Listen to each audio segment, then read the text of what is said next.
Bonjour et bienvenue dans cette vidéo. Aujourd'hui, on va faire un rapide comparatif entre les deux 2470 de chez Sony. D'un côté, on a la gamme Pro, la gamme GM 2470 f2.8. De l'autre côté, on a le 2470 de chez Zeiss.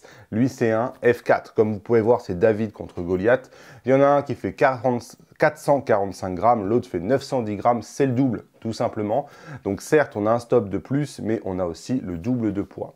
Donc ces deux objectifs-là, on va faire un très rapide comparatif. Je vous laisse aller voir les tests que j'ai fait de ces deux objectifs-là où je vous dis tout ce qu'il y a à savoir sur ces objectifs-là. Ces deux objectifs qui ont un point commun, qui ont de la concurrence, mais on en parlera en conclusion.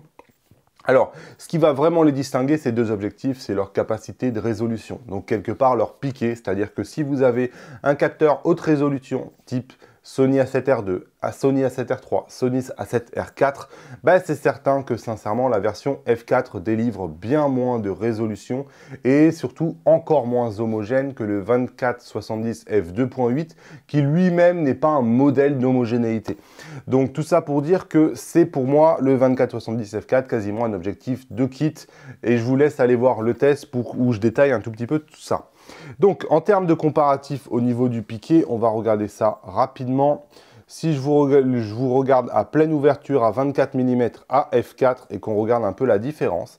Alors ici, je vais regarder la différence à 50% dans l'image. C'est-à-dire que je ne zoome pas à 100%, je fais le choix de rester à 50% parce que je l'ai testé sur un A7R4 et que quelque part, quand je regarde à 50%, je suis à peu près à 30 millions de pixels. Et ça me permet de voir si à 30 millions de pixels, on voit déjà une différence. Et la différence, même à 50%, est quand même très importante entre ce F4 et ce F2.8. On peut le voir ici sur la boîte Sony. D'un côté, sur la version 2.8 à droite, j'arrive parfaitement à lire les textes et les codes barres. Sur la version Sony Zeiss, j'y arrive tout simplement pas. Donc on va voir ici aussi au niveau de la lingette, le contraste n'est pas le même. On voit bien que le piqué non plus n'est pas le même. Donc voilà, ça se sent quand même relativement bien. Ici, à pleine ouverture, le 2.8 est vraiment supérieur. Alors si je le prends maintenant à F8, ça va être à peu près la même chose. Quand bien même on ferme l'ouverture, on va s'apercevoir que bon, sur la version F4 qui est ici maintenant à droite, on va avoir un peu du mal à gagner en homogénéité sur les côtés. On voit bien, regardez ici, sur là où il y a tout le stock de torchons, on voit bien que ici à droite, c'est beaucoup moins défini. Surtout, il y a beaucoup moins de contraste. En fait, en définitive, ce qui va vraiment manquer, c'est vraiment un peu plus de contraste, de saturation des couleurs. Et l'image va être un peu plus délavée, ça va être un peu plus terne. Et on le sent bien, hein, ici, sur toute l'extrême, on a beaucoup moins de contraste au niveau de l'image. Et même à 50% ici, on voit bien hein, que les détails ne sont pas forcément bien là. Si je venais à zoomer à 100% pour vous montrer un peu plus sur YouTube, parce que sinon je pense que ça ne va pas passer. Je vais vous zoomer un peu plus comme ça sur YouTube, vous allez bien voir. Et après on reviendra. Vous voyez la différence entre les deux. Le 2.8 ici est à gauche et le 2.0 droite est à droite. Ici, je ne suis même pas aux extrêmes. Hein. Je suis juste sur les bords. Et regardez, même si je me mets ici, vous voyez, on voit une différence qui est énorme de résolution entre ces deux objectifs. L'un est capable de vous remplir les mégapixels d'un capteur haute résolution. L'autre est à peine capable de vous faire, par exemple, un 24 millions de pixels du A7 III. Il ne va pas être capable d'aller au-delà. Quelle que soit la focale, quelles que soient les ouvertures. On va rapidement aller à, je pense que vous avez compris avec ce petit comparatif, hein, à 70 mm, par exemple, on va prendre un F8. Et je vais vous le prendre à 70 mm f8 aussi des deux côtés. Donc le 2.8 est à gauche. Et regardez, ici on est à f8 pourtant hein, sur le F4. Donc quelque part à f8, on a fermé l'ouverture de façon à lui faire monter son niveau. Et regardez la différence de contact, de contraste, la différence de piqué. Alors ici, je suis zoomé fortement. Hein, mais même si je me zoome à 50% pour me mettre un peu équivalent à un A7 III, on voit quand même une belle différence. Hein. Moi, personnellement, entre l'image de gauche et l'image de droite, ici à l'écran, la différence, elle est très nette. Hein. Et ce n'est pas juste une question de résolution, il y a aussi la saturation des couleurs, il y a aussi le contraste. C'est comme ça. Ici, on voit bien, moi, je ne sais pas, même à 50%, je vois une différence très nette entre les deux images.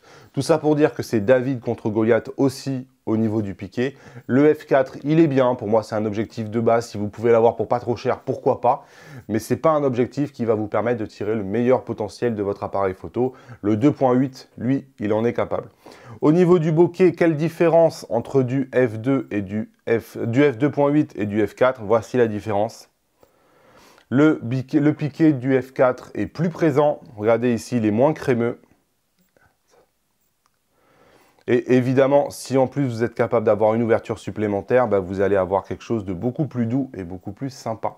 En termes d'autofocus, ils font tous les deux bien le job. Le f4 fait bien le job, le f2.8 le fait un tout petit peu mieux si vous voulez faire des scènes d'action. Au niveau de la vidéo, bah sachez que le f4 est stabilisé, donc c'est un avantage. De manière générale, tout ça, ça fonctionne très bien. Et finalement, ce qui va les différencier le plus, c'est la résolution. Malgré tout, ils ont un point commun, ces deux objectifs, c'est qu'ils ont de la concurrence. Et je vous invite, si vous vous intéressez au 24-70 f4, que vous êtes intéressé par la compacité, à aller voir le Tamron, le 28-75, dont j'ai fait un test. Donc allez voir le test du Tamron. Certes, il est un peu plus gros le Tamron, mais il coûte moins cher et c'est un f2.8. Et lui, par contre, il se paye le luxe de pouvoir suivre en résolution. Donc il y a vraiment un vrai gain. Et au niveau du 24-70 GM, eh ben, on a un petit Sigma, comme vous pouvez voir, qui n'est pas si petit, mais qui est un peu plus compact, un peu moins lourd que le 24-70 f2.8, et qui lui aussi, bah, il fait de la concurrence, et il est même meilleur que ce 24-70 f2.8. Donc quelque part, le drame de ces deux objectifs Sony, c'est d'avoir de la concurrence, et d'avoir une concurrence qui lui est supérieure et moins chère. Voilà, je vous invite, il y a des tests pour absolument tous les objectifs, je vous invite à aller voir tout ça. Je vous demande de me laisser les pouces levés vers le haut si vous appréciez mon travail. Si vous avez des commentaires sur tout ce que j'ai dit, bah, ça se passe en dessous de cette vidéo. Si vous vous intéressez au monde Sony, je vous invite à me rejoindre sur le groupe Facebook Sony Entraide, dont je vous mets le lien dans la description. Et moi, je vous dis à bientôt dans une nouvelle vidéo. Salut!